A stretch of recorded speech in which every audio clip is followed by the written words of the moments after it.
We'll try it right there. See how that looks.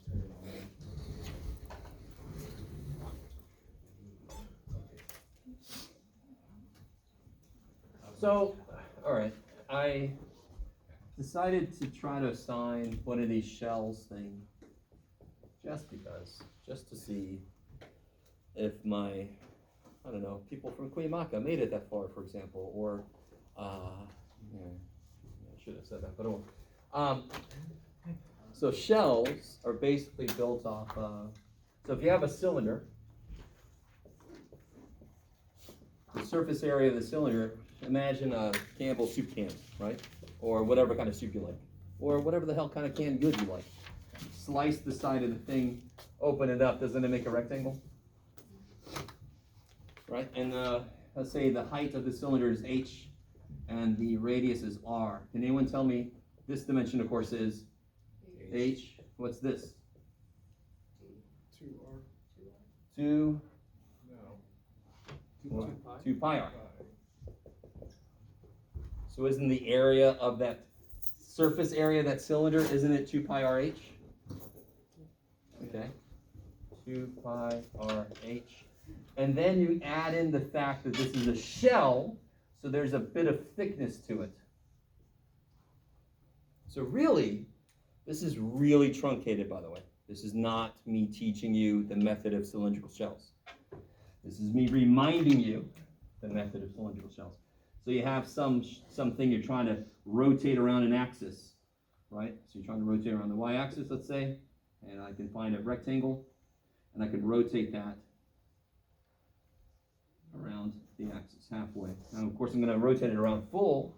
It's just easier to stop there. If I rotate all the way around, I do get this cylindrical shell, right? You guys sound with me? So if I find the area times the thickness, and the thickness, of course, is dx. So if I do the area times the thickness, and I integrate from A to B, I will, and so that means that I'm doing a shell every time I move over. I do another shell, I do another shell, so eventually it all adds up to be the full volume that thing goes through. That's the method of shells. Nothing amazing, right? So in this example, how tall is each rectangle? If this is f of x, how tall is each rectangle? Yeah, f of x. So the height is going to be f of x, and the radius, how far out to this? Because do you see how this is the center of rotation? So the shell is going to be made around it. So isn't the radius from the center out? So how far is it from here to there? X.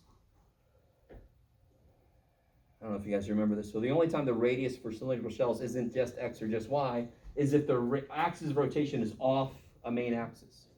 Then it's +1 or -2 or whatever the shit, right? It's right minus the left, right? So it's like I always say big minus small. So for instance, if it was at like -1. If it was here at 7, Right. then the radius would be 7 minus x. Okay. Big minus small. Right, okay. I like If it big. was at like -1. I have trouble with left and right. That's why I do that. This is left. That's the way I have to drive. Turn left. Oh shit, that's the L. I get too much other shit in my head. Anyway. I don't know if that helps. Who's asking that question? I forgot who asked the question. Did you ask that question? Yeah, but mine is different. Number 60, which one? 68. Yeah, use the method of shells. Oh, I know it's different. Yeah, this is just the general idea. No, like a totally different problem. In 7-1, Yeah, pretty sure. Unless I'm mine is doing it y wrong. equals e to the x. Y equals e to the negative x.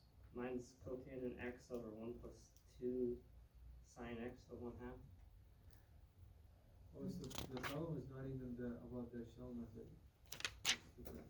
Well, if you have the right addition, which addition do you have? I copy and pasted from the syllabus, like in Google. And just Do you have the 8th edition or the 9th edition? Pretty sure it's a 9th. 9th edition. Okay. Yeah. Okay. All right. You might have gotten the one where chapter 1 has to have 5 sections. I try to make it really clear in the email I sent out.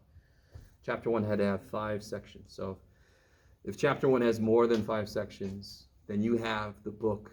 And again, I love Cengage. they made so many different flavors of the same book, and they rearranged the sections, right? So the book we try to use is called Early Transcendentals, meaning we teach certain functions earlier rather than later. So that rearranges the insides of the book. So that might have translated into the problems being arranged differently in your book. Yeah.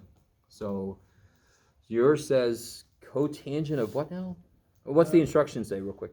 Well, it's an integral, Sure. and yours simplify cotangent x over square root of 1 plus 2 sine x. Yeah, I got nothing like that. Let's see. Okay, so let's take a look at that. Bum, bum, bum. There's a little shells discussion for anybody who needs it. So it's cotangent x over square root of what now? 1 plus 2 sine. 1 plus 2 sine x? Yeah. Okay. And the 1 plus 2 sine is 1/2 square root. Oh, it's the square root. Okay, like that? Yeah. Okay.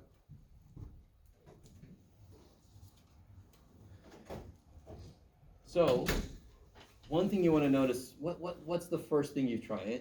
Did you try anything with this? I thought about simplifying. but Simplifying which piece? Maybe like trying to get the cotangent as like cosine over sine. Yeah.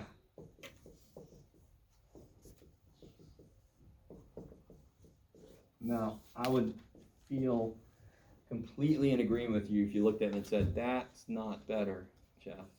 What's the derivative of sine, though? Cosine. So Okay. it's right there. So if you let u equal sine, or maybe even u equal this thing, wouldn't du be cosine? Roughly, or, maybe a number would be in there, depending on what you let u equal. Like 2 cosine. Yeah, so if you let u equal sine, this will be u square root of 1 plus 2u, right? And this will be du. You with me? That automatically looks a little better, Yeah. but it might be better to let this whole thing be u. And then what's sine x going to be? It's going to be u minus 1 divided by 2. Okay. So you kind of try one way, see if it goes anywhere, try the other way.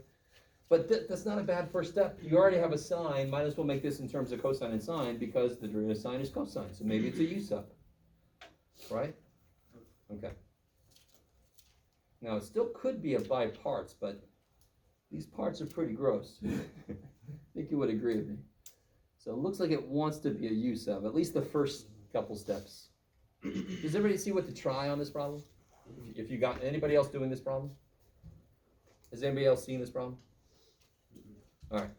So I'll be curious. Maybe you can bring your book one time. Book or something. Yeah, if you bring your book, or if you have an It's ebook or online. something, you can show me the Math Study Center, so I can just double check what flavor it is. Cengage makes, again, I'll stop saying that. It's just annoying. So, okay. All right. Anything else from homework stuff? You should be working on 7.3 homework right now.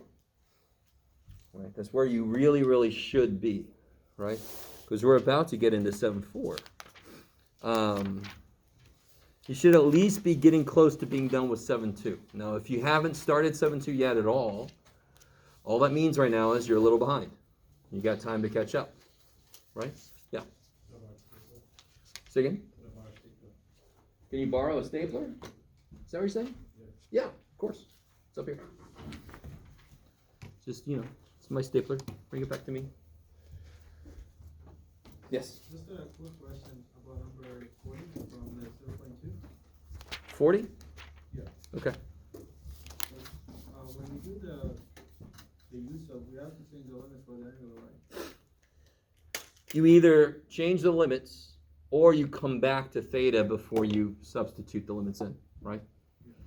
I would sort of recommend to change the limits because if you're going to take Calc 3, changing the limits becomes a huge deal. So the more, you get practice with it now, the easier it might be then. Or at least it'll be more part of the process, right? Because personally, when I took Calc 1 and 2, I never changed the limits. I always just came back to the original variable and I put the original things in. Does that make sense? The things they give you, that's what theta does. So you can never plug those numbers in for u, unless u happens to equal theta, which wouldn't really make sense, right? Is that cool? So you can either leave it as u, but you better change the limits. You with me? Or you can leave the limits alone, but then you have to come back to theta before you plug stuff in. Okay. Is everybody with me on that? Maybe? Do you want to see an example of what I'm talking about, or is everybody with me? Are you guys? Say again? An example. There you go, see? All right. All right, let me see. Let's do one that's sort of like one that was on the quiz. Let's make it gross.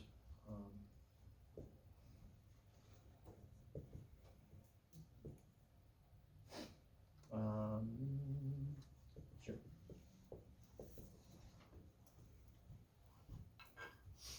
Yummy. Let's make this, just to make this, yeah, okay. Make that an 8. Does anyone, now part of me would be happy if this is true. What do you guys think to do immediately? What do you guys think of? Okay, see, now, part of me loves that answer, but a bigger part of me doesn't like that answer.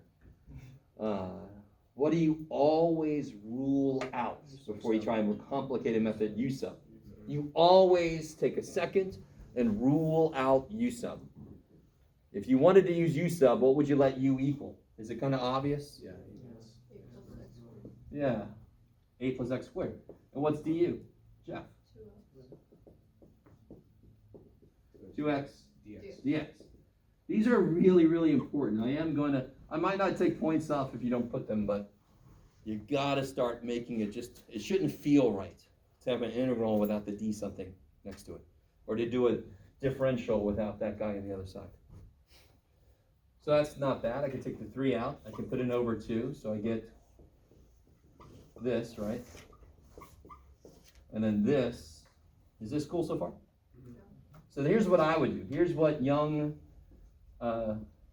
Jeff did. Yeah, there we go. Let me write this as, isn't this u to the 1/2 on the bottom? So then it's u to the negative 1/2.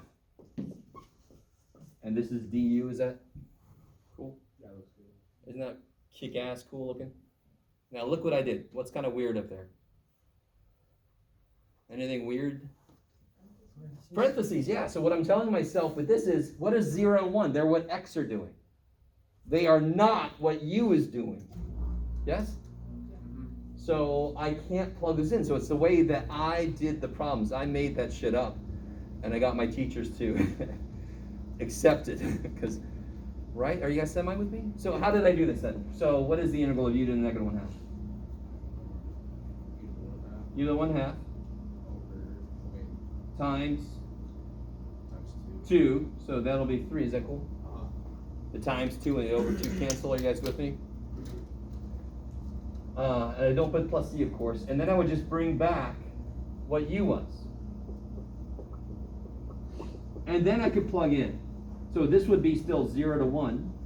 So now I could plug 0 to 1 in, because 0 to 1 is what x is doing. Because that's what's important here, is which variable is doing that thing. Well, that's what x is doing. That's not necessarily what u is doing. So either you do this weird shit, right? And this isn't that bad. What's this going to be? Plug a 1 in, what do I get? 9. Square root of 9 is 3 times 3 is 9. Minus, plug a 0 in, I get square root of 8. I don't care, whatever. Blah, blah, blah, blah. Okay. So what's the other way to do this? Are you guys semi-cool with what I just did? And again, this is not official. This is me. This is me making shit up. And this is where you guys got to come in and go, I got to start to feel more comfortable making my own notation. Right? Now you got to make sure the teacher's cool with it. And unfortunately, some teachers are less flexible than others. But this is where you start to make math your own. Right? Now, same token, part of me doesn't like that I show you this. Because again, like I said, so alternate universe. From right here, I can then go to here. But I'm going to change the limits. So when x is 0, what is u? That's right, it's 8. When x is 1, what is u? 9. So then when I get to this step, I don't have to go to this step. I can just plug in 8 and 9 into this. That's the official textbook way to do u substitution, is to change the limits as you do it. Okay. The thing when I teach 180, I kind of lean in this direction, because when you do indefinite intervals, is it okay to stop here? No, you got to stop with a function of x, because you started with a function of x, correct?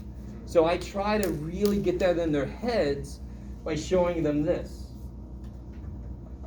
Because what's the last step there? Bringing x back, which is what you have to do when you have an indefinite interval. Are you guys semi with me? So teaching this stuff is interesting, because I'm trying to figure out each time what's more important right now to emphasize. What's more important to emphasize? And right now, some of you guys are going to go to Calc 3. And in Calc 3, the limits become stupid important to be able to mess with them and change them. And right? So it becomes a little more important to do it this way. Just to get used to, just to kind of be in practice with thinking about limits. Okay. Is that all right? You guys semi with me? I just want to let you in on something. I live off of interaction. If you don't understand, okay, I really want you to understand this. If you don't understand something I'm saying, at least 8 other people also don't understand.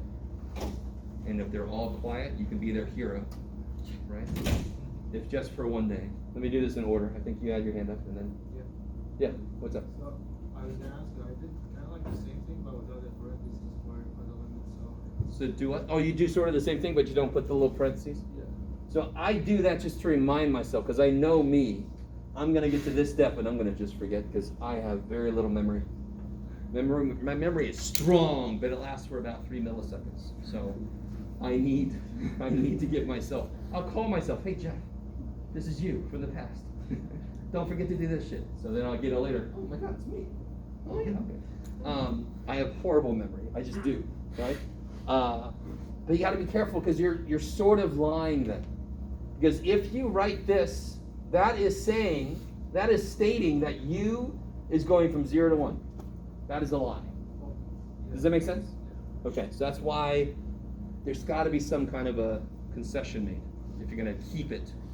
I'll just take it out, send it out. You can change it, or you can do something to signify that's not the right variable, right? Okay. Yes? So I'm understanding better with changing the limits, but it's not clicking how to explain the question. Well, if you did this, it'll come out to the same answer, yes? I want to make sure everybody agrees with me. That will definitely come out to the same answer. Okay. Yeah. Okay. Because when I plug a 0 in, I get 8. Well, aren't I going to plug an 8 in? Okay. And when I plug a 1 in, I get 9. Hey. Can I ask you to humor me and just write it out so I can see? Sure. So the interval list was 2u to the 1/2, so it cancels that 2, right? So that's going to go from 8 to 9. And square root of 9 is 3, right? I immediately just always want to plug you back in. So that this is, okay. Gotcha. Okay. Same answer, right? And of course you can simplify square root of 8 off. Okay. Right when I changed that to an 8, I realized it's going to be gross. One of them's going to be gross, but oh well. The important thing there is, if you have a definite interval, these always must mean that's what this variable is doing. That's why these go together. This tells me what variable I am considering when I'm doing this. So these numbers have to go with that variable. So like I said, this is a lie. U doesn't go from 0 to 1. U goes from freaking 8 to 9, right? Yes? X goes from 0 to 1. And that's why I did this. It was my own way of saying, this isn't what U's doing, this is what X is doing, right? So the parentheses don't matter. It's just what was the issue that I was trying to take care of. That's what matters. If you understand that issue, then you can pick which way you want to do it. And I'm telling you right now, it might be better just to go ahead and do this. So if it makes more sense this way, It finally just clicked. it's yeah. pretty good. Okay. You guys doing all right? Some of you guys always look like oh shit. All right. So just to remind you, I have office hours. I'm in here a half an hour before class starts. I'm in the Math Study Center all the time. You guys can get help in there. You are not alone, right? And very often, if you don't understand something, how can you gauge how far away you are from understanding it? Does that make sense? You will feel like you're this far away when really you're that far away.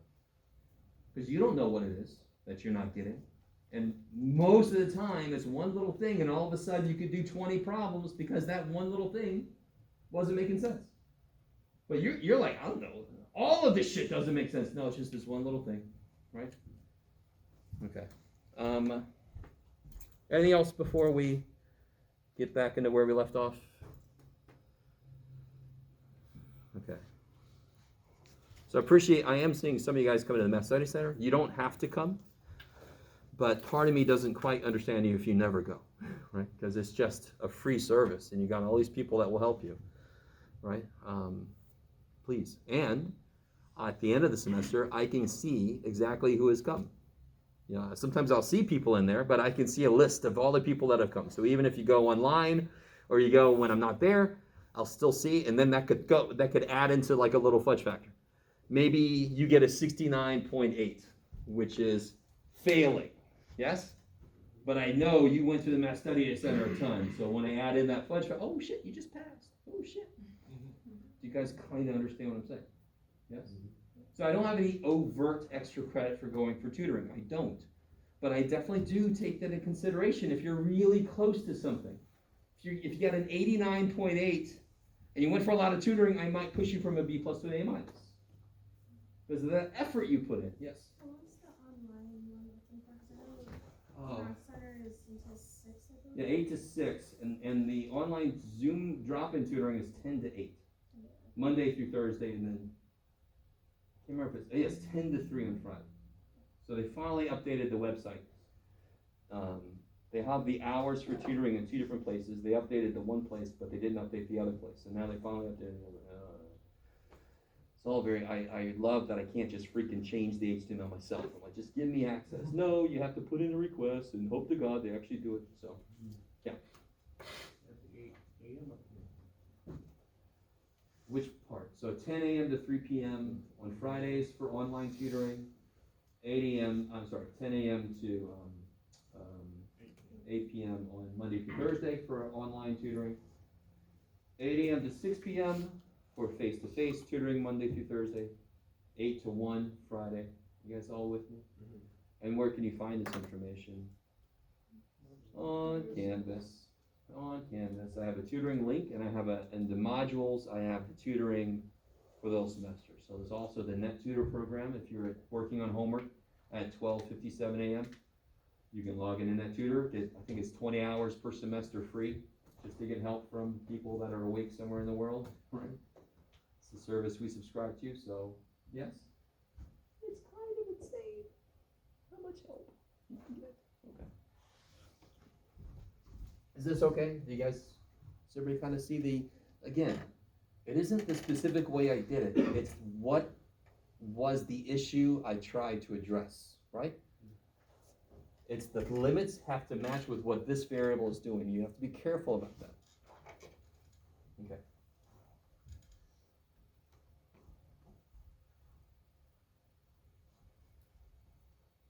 All right, if there's no other questions. By the way, if you came in late, that's the average for the quiz and the grade distributions, right? So I like that there was 8 A's. I like that 2/3 of people passed. I don't like that there was 9 F's. But a lot of those F's could become D's at least, and then maybe become higher if you do better on the test. It's crazy. Okay. I'll stop. And I'll tell you this. You guys so far are doing a little bit better than my 280 from last semester. So, keep it going. Okay. So last time, nothing against them, they're a great group. Last time we finished 7.3 for sure. I don't think we got into partial fractions yet, right? I did give you guys the handout for partial fractions. So one side was 7-3 trig sub, and the other side was partial fractions. You guys have that? Let me know if you need that. Uh-oh. Uh-oh. Let's see how many I've got. That's it. You good? Okay.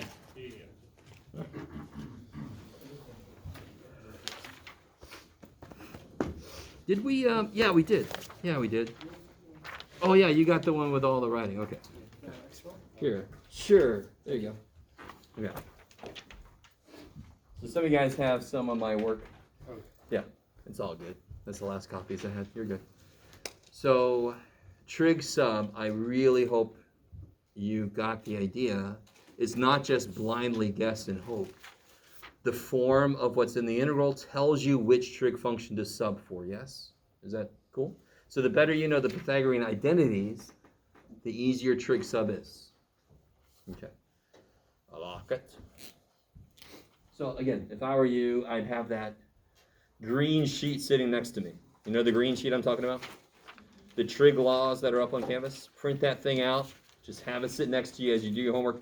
You can't use it on a test or a quiz, but you might as well have it there just to get it in your head. Keep looking at it.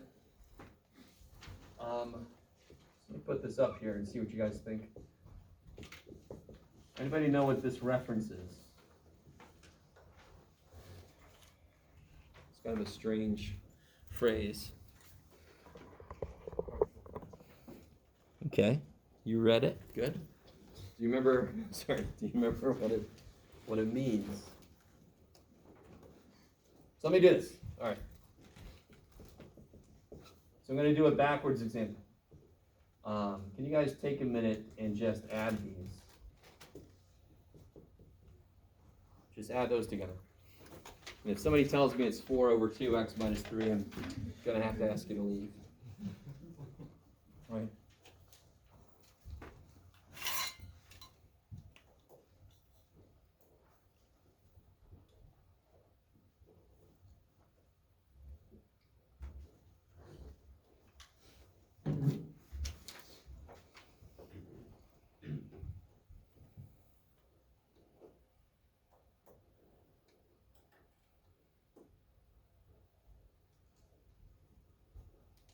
So this shouldn't be too bad, right?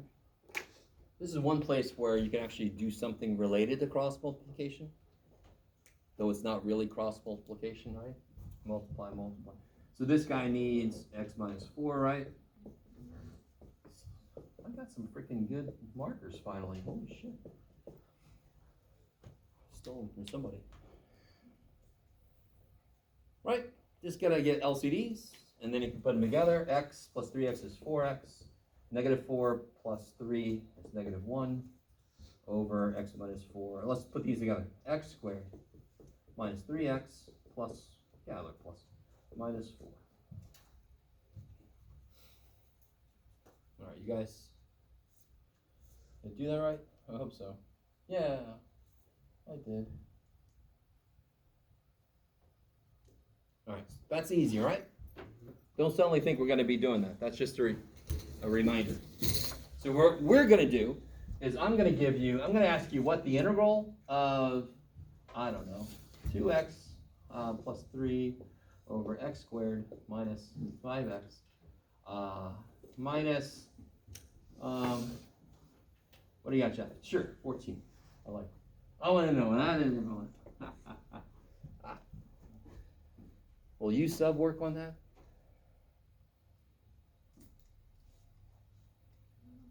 Nope. If you let u equal bottom, you get 2x minus 5. Oh, shit.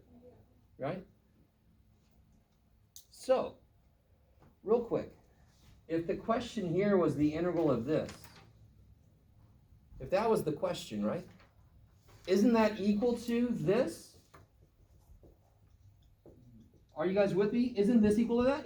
Of course it is. That's where the freak it came from, right? What's the integral of this? What's the integral of 1 over x plus 1?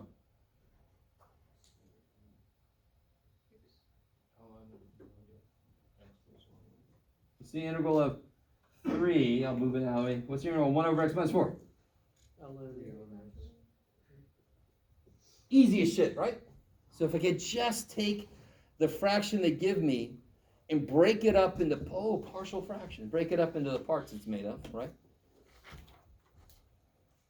So it's also called partial fraction decomposition. So I'm letting the fractions decompose into their parts. So I always found really weird, just have a pile in the corner of old fractions and they're slowly decomposing. Now, I don't know what that would smell like.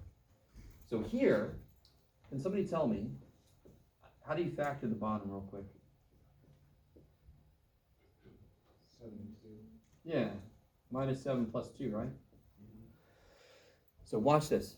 Where did this fraction, where would this have come from? What two fractions would have gone together? It would have been something over, right? Something over x minus 7 plus something over x plus 2, yes? Isn't that where that would have come from? Yeah.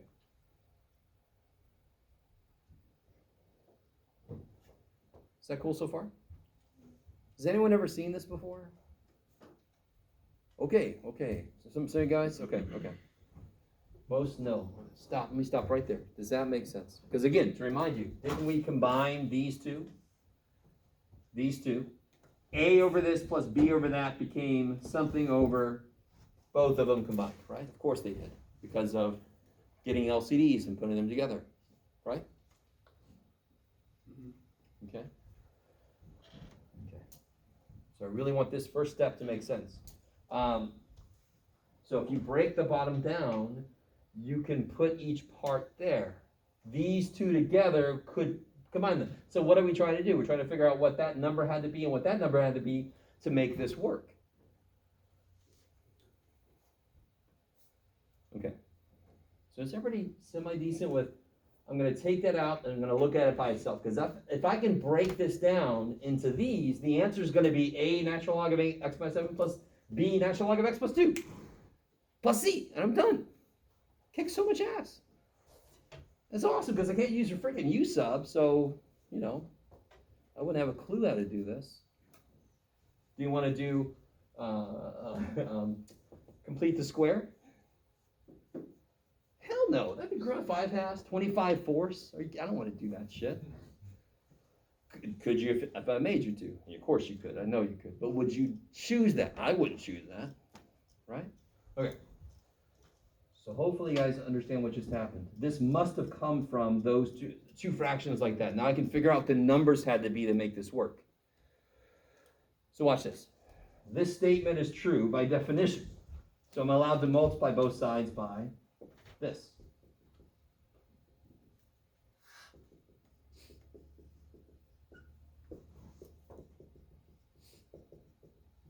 So on this side, they cancel.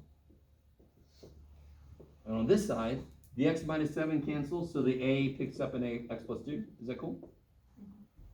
And the b, the x plus 2 cancels, so it picks up an x minus 7. So I'm going to show you the general textbook method, and then I'm going to show you the better method. And the reason I don't show you the better method first is it doesn't always work. So it's better to realize what the textbook method is, and then I go, every now and again, the better method will work. Okay, maybe. Not now. All right.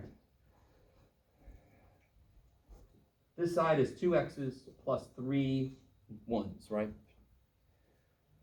This side, ax plus bx, right? Plus 2a minus 7b. Right? So what must a plus b be for this to be a true statement? What does a plus b have to be? Has to be 2. This is something we call equating coefficients. When I first learned this, I was like, that kicks so much freaking ass. What's in front of the x? 2. What's in front of the x? A plus b. They have to be equal to each other. Otherwise, there's no way this could be true. Do you see that? A plus b must be 2 if these are equal to each other. What must 2a minus 7b equal? frickin' 3. How do you solve that? What is this? It's a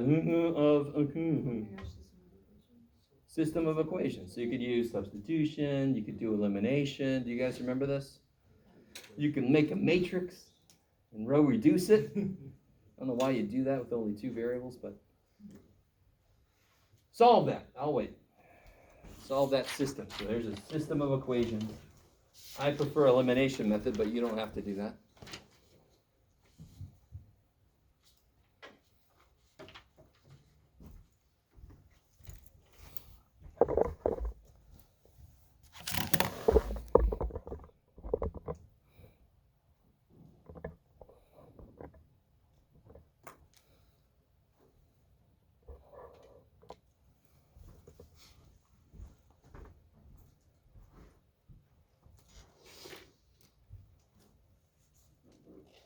I would do this.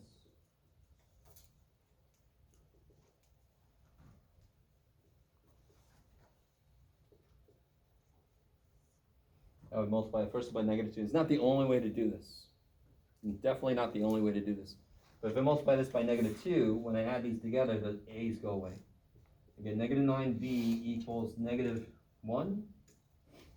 So I get b is 1/9.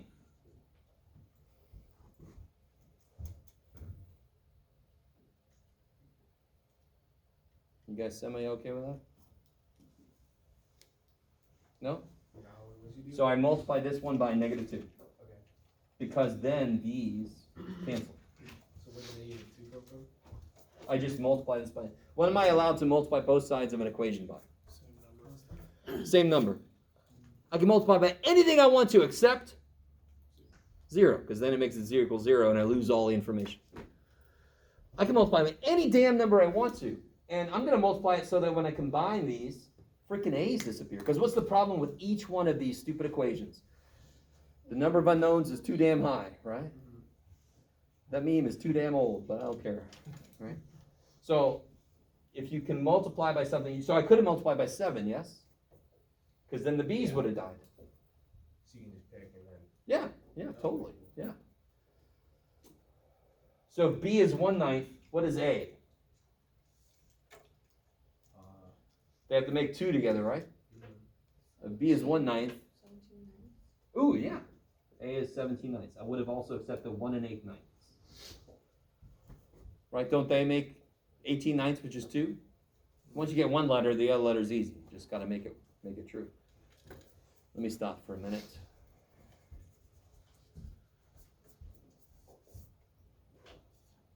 So what does this mean? What have we figured out? We just figured out that this is equivalent to a over x minus 7. What's a? 17 over 9 times 1 over x minus 7. Is that cool? Plus b over x plus 2. 1/9 times 1 over x plus 2. And do you see how that's a much easier integral? Wouldn't this be 17/9 times natural log of x minus 7 plus 1/9 times natural log of x plus 2 plus c. It took this disgusting non-u sub holy shit problem that you'd have to complete the square and do trig sub with fractions. That sounds exciting. I'd much rather do partial fractions, kabam.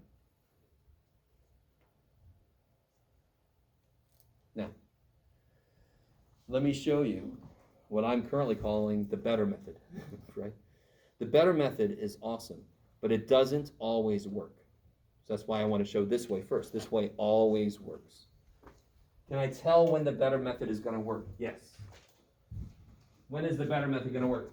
When you can make these guys 0.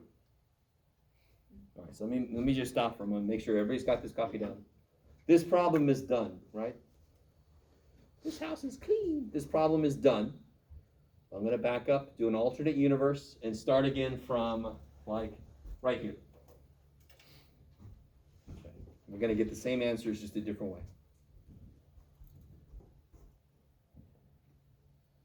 Where are you guys at? Has everybody got all this copied? Or let me see if anybody starts yelling at me if I do this. You guys good? What's happening? Everybody good? Okay. So, even this one. Go. Just go. Now, let me ask you something. In this expression, what can x be? Almost anything, right? In fact, in this expression, can't x be any damn thing it wants to be? You guys with me, right? The things, what's the actual kind of variables we're trying to get? A and B. X is not really a variable in this problem. It's kind of weird, isn't it? So I can let x be any damn number I want it to be. So let me be smart about it. It sucks that there's A and B. There's two things we don't know. So if I make x -2, why is that good? Because then A goes away. So if x is -2, what's this? Let's start with this side. 4 plus 3. Good. And this is A times 0 plus B times -9. Is that cool? Do you see what's happening? So then we get B equals 1/9. Isn't that what we got before? Isn't that quicker? What else do I want to let x equal? If x equals 7, I get 14 plus 3. Was it 7? Yeah. 14 plus 3 is 17. Yeah, good. A times 9 plus B times 0, right? So I get A is 17/9. That sounds familiar.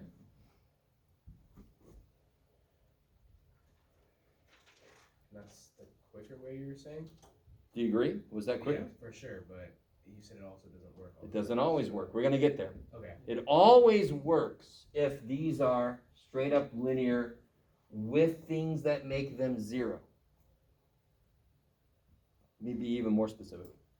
With real numbers that make them 0. Or even, would you want to do a radical here? Do you feel like it? I don't feel like it either. Would you want to do a complex number here? No. So if I had an x squared plus 1 here, can anyone tell me what makes x squared plus 1 0? Can anyone factor x squared plus 1 for me? Say again? Yeah, sure. Now be a lot more specific. How do you factor x squared minus 1? What's x squared minus 1? X plus 1, x minus 1. That's the thank God problem. Yes? Difference of squares. Cut everything in half, plus minus, thank God. Why does it work? Because that's minus, which allows these to be opposite signs, which allows the middle terms to cancel. So if it's freaking plus, the whole thing goes to shit, right? Unless I use numbers whose squares are negative. So watch this. This is x minus I, x plus I, because I get negative I squared, but what's I squared? Negative 1 is plus frickin' 1. Shit, yeah. So all that on the side just means if I wanted to do this with that on the bottom, I'd have to plug an I in and a negative I in. Do you want to do that? Maybe not. Okay. So it doesn't always work. Okay. It will definitely work if the bottoms are nice and I can make them 0, right? Okay. So let's do another one that's one level up from what we're doing. Okay. Well, let's just focus. We're not going to do the calculus. Let's just focus on the expression itself. So what if I had this expression? What do you got, Jeff? Oh, this could be really gross, but too bad. Yeah, I like it. Let's do. Sure, why not?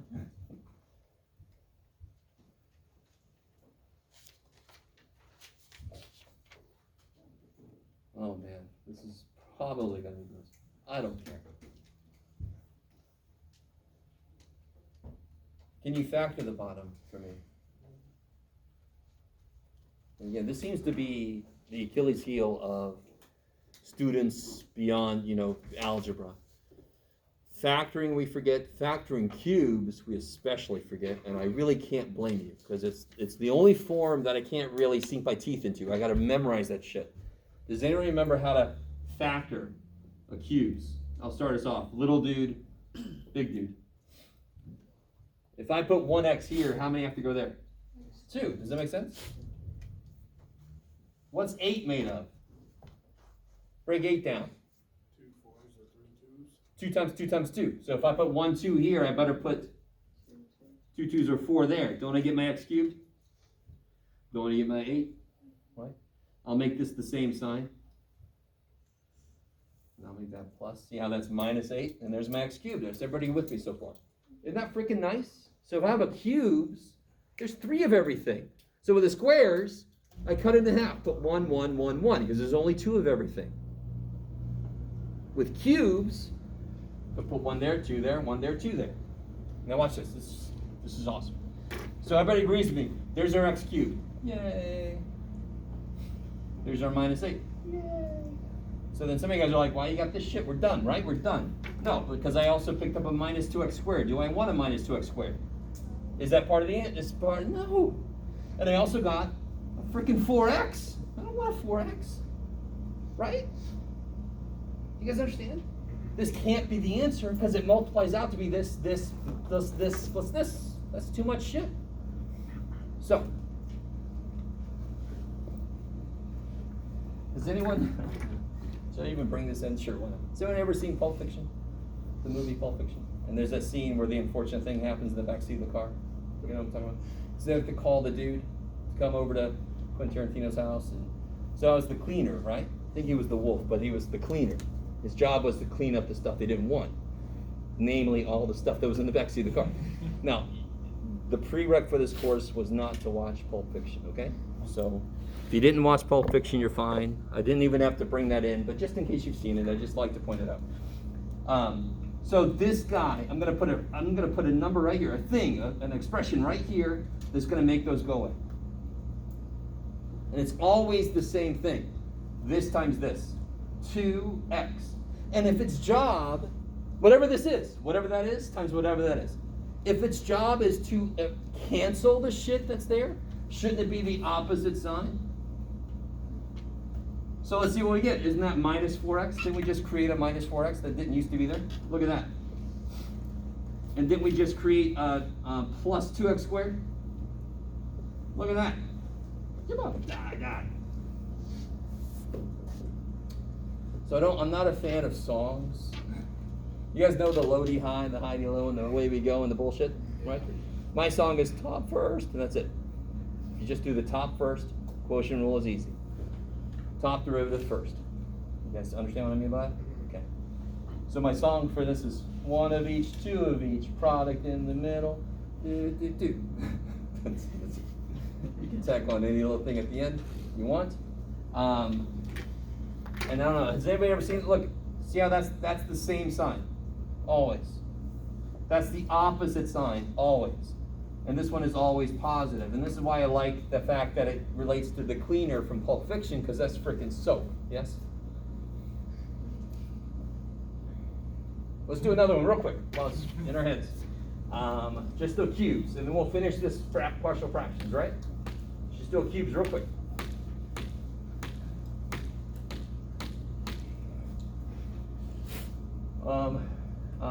Y cubed plus 27. So the first thing I would do is break this up. That's y. God. Y. And then 27 is 3 times 3 times 3. Is that cool? Little dude, big dude. Little dude's a little tiny dude. You can only put 1 of each, little tiny dude. Put 1 y and 1 3. Same sign. What goes here? Squared. The other 2 y's go there. What goes at the end? The other 2 3's go there. Right?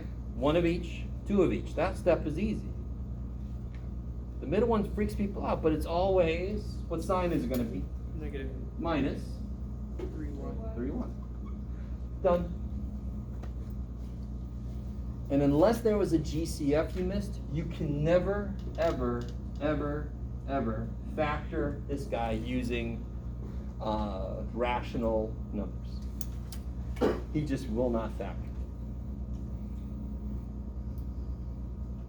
And in pre-calc, you should have learned that with cubes, you'll have a real answer, and then you'll have a complex answer, and then another complex answer, sort of equidistant around the circle. I don't know if anybody remembers that.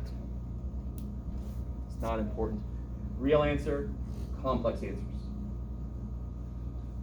Okay, all right, enough of that. All right. So coming back to this guy. My God. This looks like John Madden was doing some plays. All right. So somebody help me out. This is going to be A over what? X minus 2. Now here's where things get weird.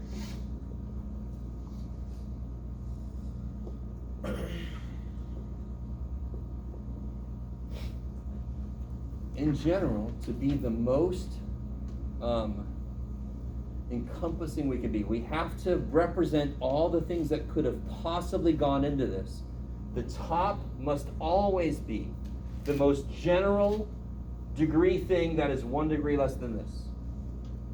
So I can't put just a B up there because that's a 0th degree term, yes? The top is the second degree, the bottom is second degree, the top has to be first degree. What's the bottom here? What degree? 1. First degree. So the top has to be 0th degree, meaning a constant, right? Degree just means the number of variables you see. I don't see any. That's a 0th degree thing. Okay. Yes? So we're gonna have to break that one up too, No. no? We're going to hope we can use, we're going to have to use something else on this step Oh, that's right, 'cause- for calc, but we're not looking at calculus at the moment. We're just doing the partial fraction. Okay, gotcha. That's where we'd have to complete the square and just, Right. just do it, right? But let's just see what the partial fractions say. So the very first step is to factor the bottom, and then you break it up. What could it have come from? Something over this plus something else over this, okay. Who remembers the next step? What's the next step? Now I've set up an equation, correct? And I know this equation is true. It's true by definition. So I'm allowed to do something to both sides. And multiply by the denominator. Yeah. Multiply by this, right? So on this side, I'm left with this. And let me see if you guys are cool with this. Well, you're not cool with that. Woo. This, just to make this quicker, that is going to lose him and pick up the other dude. Do you see that? When I multiply by the denominator, the x minus 2 is going to cancel. It's going to pick, so it's just going to pick up the other dude. This one, the big dude's going to die. It's going to pick up the other guy.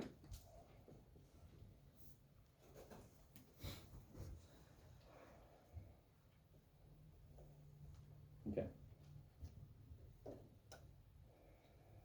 Can anyone tell me what makes this 0?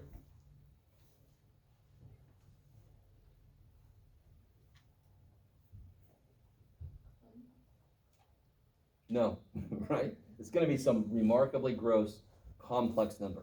Yes? Do you understand what I meant earlier then by it doesn't always work? Can I make this one work though? The shortcut way. Yep. Yeah, well, so I'm going to, there's too many variables, but I can at least figure out one of the variables. So then I only have 2 left to worry about, right? So I've decreased the number of variables that are going to show up in my systems of equations. Do you guys understand? Okay, so you could right now distribute, then a plus b would have to equal 5 because that's the coefficients of the x squared. You could make this 3 by 3 system of equations, make a matrix and row reduce if you want to. Totally an option, right? If you want to do that, I don't understand you. But totally, you could totally do it. It's doable, no problem. But I'd much rather just let x equal If x is 2, this will be 20 minus 2 plus 2, so it'll be 20. Right, you with me? This will be 4 plus 4 plus 4, so this will be 12a, and that'll be 0, right? So we get a is 5/3, is that right? 20 divided by 12, so 5/3. Yes? Yeah. Okay.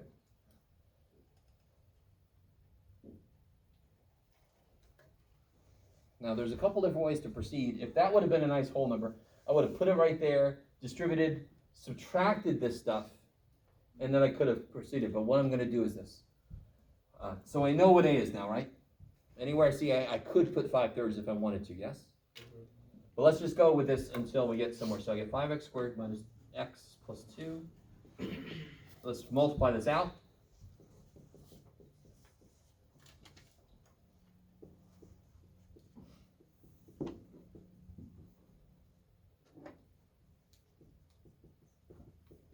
Okay. Feel free to double check me there. Let's see. Blah, blah, blah. Blah. Blah. Blah, blah. Looks good.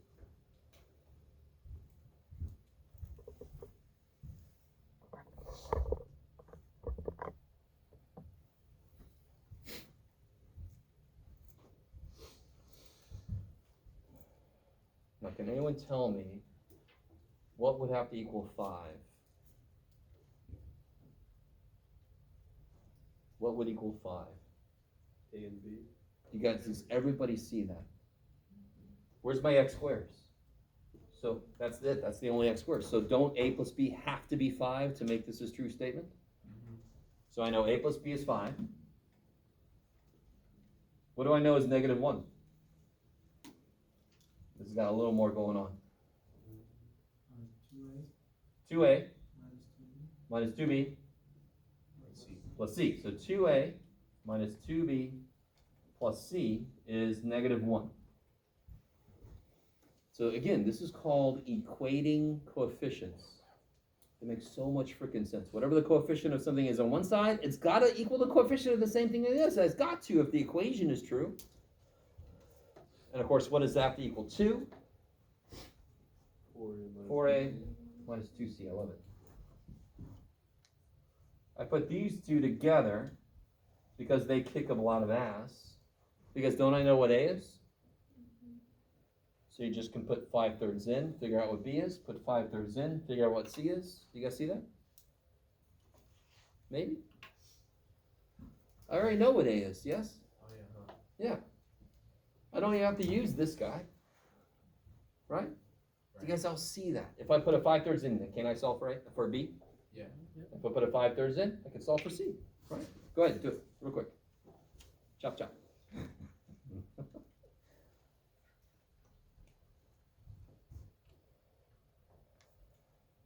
Take this guy away.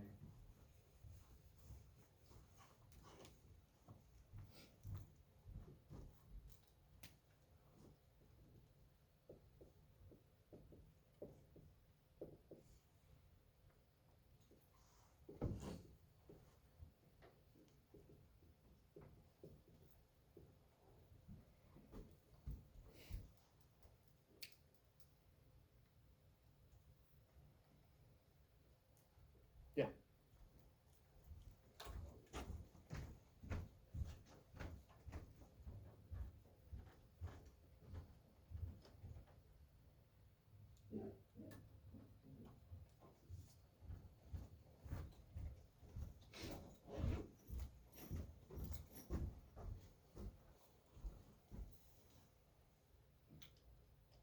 Yes.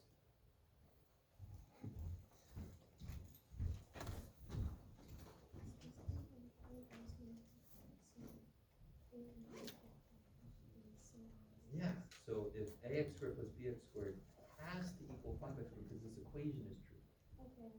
So that's why it's called equating coefficients. The coefficients of x squared on one side has to equal the coefficient on the other side. Yeah, 7/3. I put 14 over 6. But yeah, that's right. This one's a silly example of this, but I want to show you something. Can't I put 3/3 anywhere I want to, cause it's 1? Yeah. Isn't this 3/3 of 5 minus 1/3 of 5 is 2/3 of 5 is 10/3, right? That's sort of a silly thing, cause you can make an LCD easy, but I don't know, it just comes in handy in a few places. Whatever the shit you did with that, you get 10/3, right? And then C, 4 times 5/3 minus 2C equals 2. So you get 4 times, you could do it, Jeff. You can divide everything by 2. Let's do that. 2 times 5/3 is 10/3. Minus 1 equals C. So C is 7/3. I did a lot of weird shit there. Yeah. Divide by 2. Switch these. Right? Subtract 1, add C. Whatever you do, you should get 7/3. Yes? Is that what you guys got? Okay. Is that cool? And then if you want to, you can kind of use this one to check. So twice 5/3 minus twice 10/3 plus 7/3 should equal -1. Let's see. 10/3 minus 20/3 is -10/3 plus 7/3 is -3/3 is -1. Check. Yay. Okay. So what did we just figure out?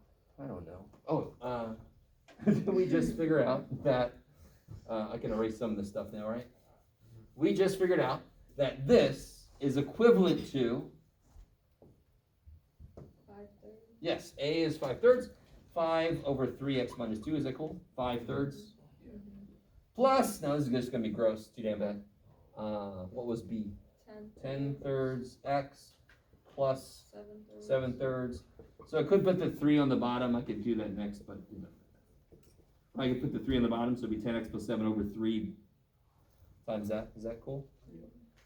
And then this could be an integral you have to do, and unfortunately you'd have to do trig sum on this, but you know, something to look forward to.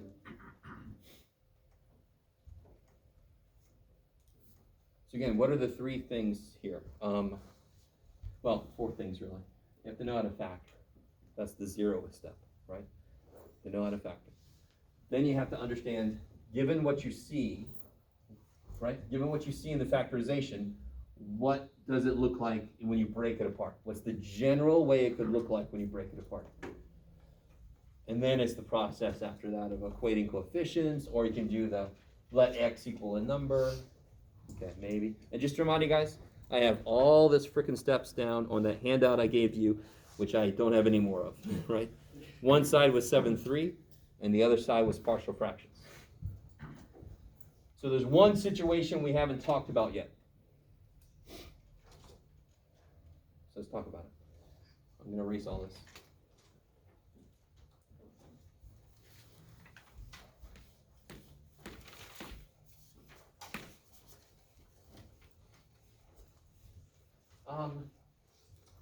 Let's see. So, if I had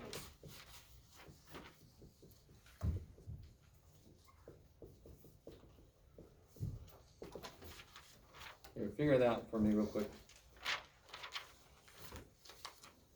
Combine those.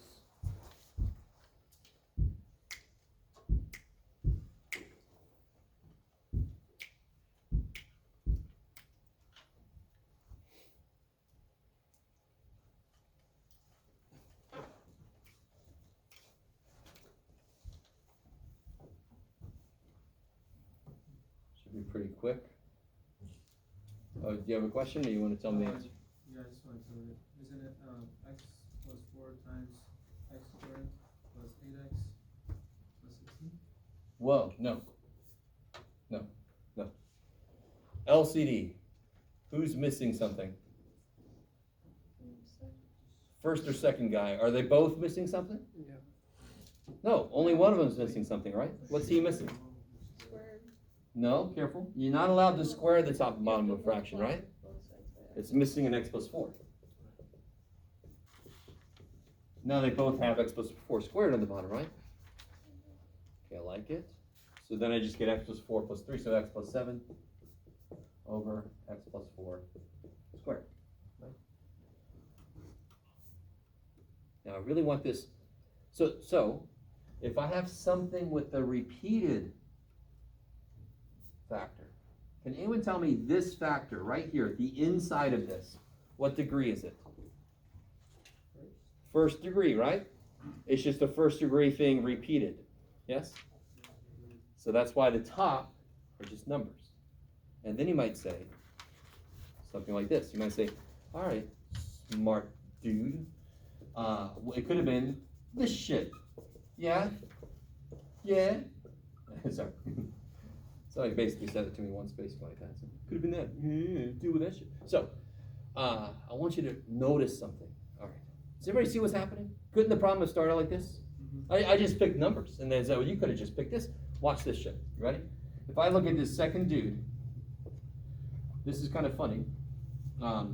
You can do it, Jeff. What do I want? I want 3x plus 12. Is this still true? Is that still true? You guys cool with that? Right? Isn't 12 minus 5 7? Did I do anything illegal? No, I did something weird, but I didn't do anything illegal. So stay with me now. I really want this to make sense. Isn't this?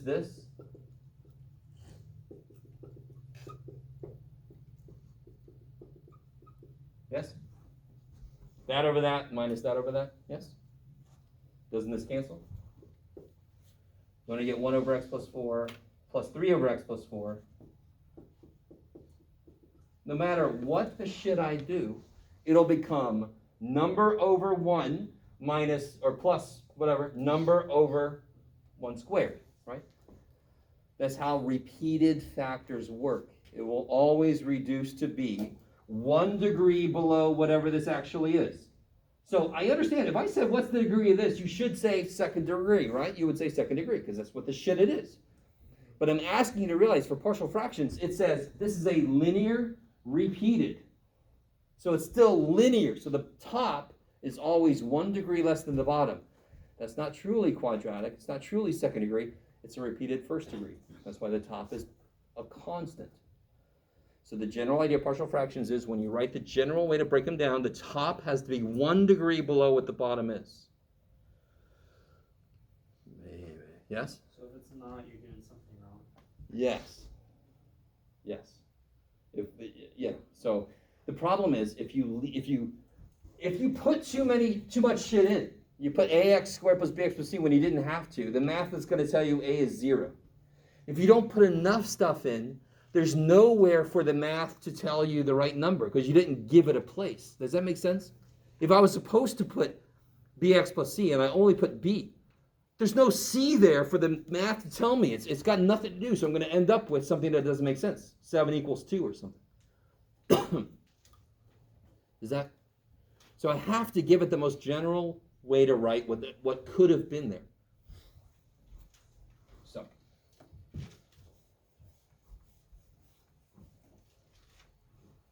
Let me see. So let me give us one like this. What if I had, you can do it, Jeff. 4, let's see, it's 4x plus 3 over, x minus 1 squared.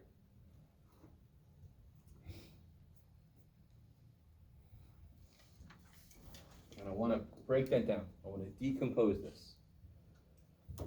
Partial fraction. So what would it be?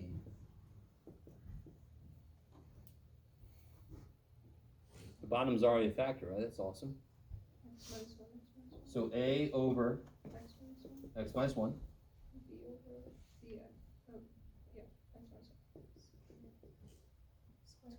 Squared. Beautiful. If this would have been a third power, I would have just had plus c over x minus 1 cubed. If it would have been a 10th power, I would have gotten up out of my chair, gone to the teacher, kicked him full on in the leg, because that would have been plus c over x minus 1 cubed, plus d over x minus 1 to the 4th, plus e over x minus 1 to the... You understand what I'm saying? You just keep going until you match the power. Because that's the full place this could have come from. Okay. And then it works the same way. What am I going to multiply both sides by? X minus 1 squared. So this guy, one of the x minus 1's cancels, and it picks up the other one. What happens to this guy? When I multiply x minus 1 squared? Just cancel, right? Just cancel, so you just get a b. So watch, it's easier to just do this. I'm not even gonna do the pick at x thing. It's easier to do this. What's a? A's gotta be 4, yes? Yeah. It's the only thing that's in front of x. So a's gotta be 4. And b minus a's gotta be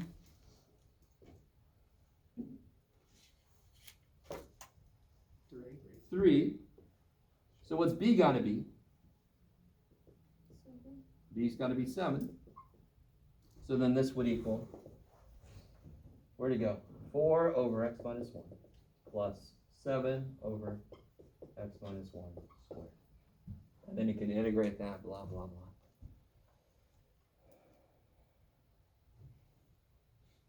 So let's do some calculus. What if it would have been this? Can you integrate that for me?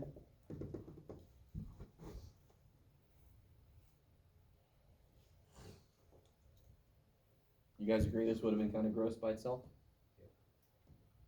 Yeah, I agree. Grosser than that, at least. This is much better. Yeah. In fact, be really careful though. This is by trying to be an integral here, by the way. You really had a rough time. Right, so since we're in calculus class, partial fractions is just going to be taking the heart of the integral and working with it until you get it to a form that you could integrate easily, or easier, I should say. So what's the integral of 4 over x minus 1? 4 natural log, absolute value of x equals 1. Yeah, now be careful. What's the integral of 7 over x minus 1 squared? 14 natural log. So we minus 7 over x minus 1. Isn't this 7x minus 1 to the negative 2? Yeah. Doesn't the power go up by 1? Isn't the inside linear slope is 1, so the chain rule doesn't come into play at all? This is just like 1 over x squared. Right. Same exact idea, right? Don't be throwing natural logs everywhere.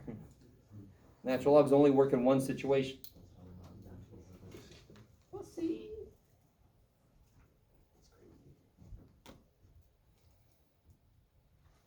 Yes.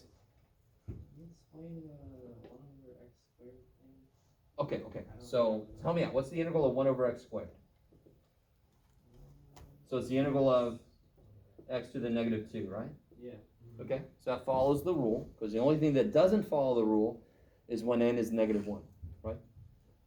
This one follows the rule. What's the rule say? The power goes up 1 So negative 1. divided by the new power. So right? negative 1 over x. Yeah, so it'll be negative 1 over x.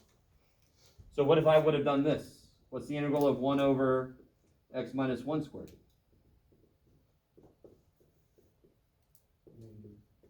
1 over x. It'll be x minus 1 to the negative 1 over negative 1, so it'll be just negative 1 over x minus 1.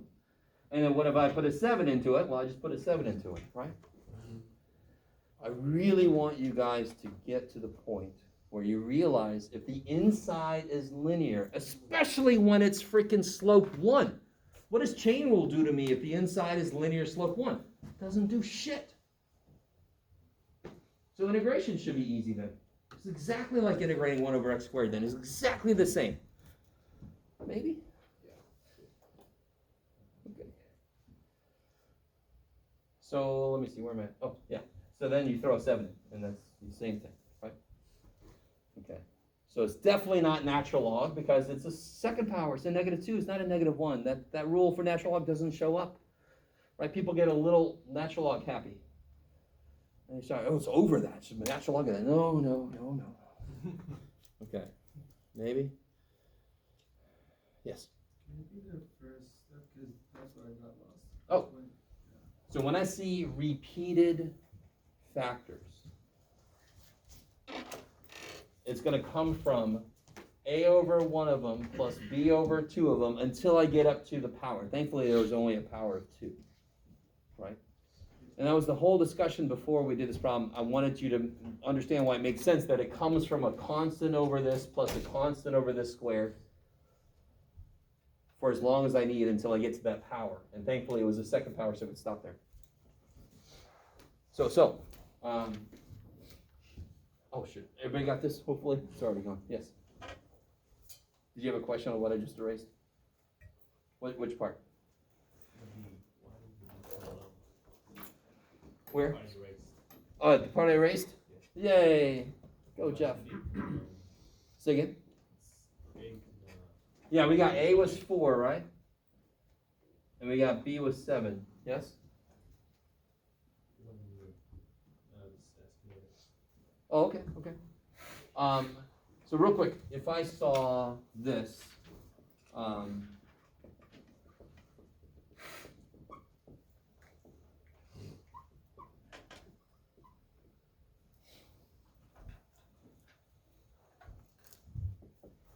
would I write the general form with A, B, C, D, E, whatever? A over 2x plus 5 plus B, 2x plus 5 to the third second, plus C, 2x plus 5 third.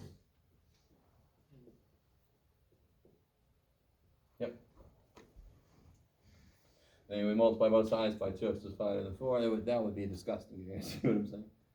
Yeah. Yes. Where does this come from? Like, you get into, like, power that we have in that fraction? All right. So if I just, it comes from just logically thinking where something could have possibly, so if I see 11 ninths, that could come from something over 9 plus something over 9, right? Yeah. Now the funny thing about this, as long as A plus B is 11, that's true, correct? So without variables to kind of break things up, there's kind of an infinite number of answers. A could be 6 and B could be 5. A could be 28 and B could be negative 17. You guys, do you see what I'm saying? When I throw the variables in with their various factors, it kind of adds a few requirements, which reduces it to be one possible answer. Okay.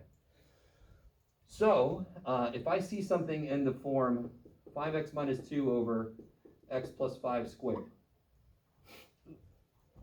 this must have come from something over x plus 5 plus something else over x plus 5 squared. Because, real quick, if I just combine these, don't I get this? Yes? Yeah. And don't I get... So this is the other way to actually do this problem without multiplying through. And then don't you see that A would have to equal 5? And 5A plus B would have to equal negative 2 and so forth, right? Okay. I get it. So it's you have to understand where a fraction, what parts it could have come from. So, last one we'll do, and then we'll head out. And again, if you don't have that handout that's got 7.3 on one side, 7.4 on the other side, shoot me an email. I can send it to you. I think it might be up on Canvas because I put a lot of the ones just from last semester already up in Canvas. So this one might be up in Canvas. If you don't have it, if I were you, I'd have it sitting next to me as I'm doing this 7.4 homework. So watch this. What if I had? It's on Canvas. Yay! Past Jeff doing his job. That's amazing. What if I had this?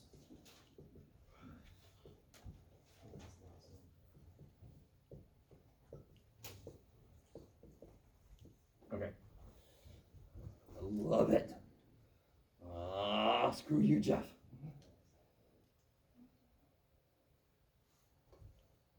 What's being repeated this time? What degree thing is being repeated? Quadratic. So, the first piece is easy, yes? Let part of this be easy. What relates to this?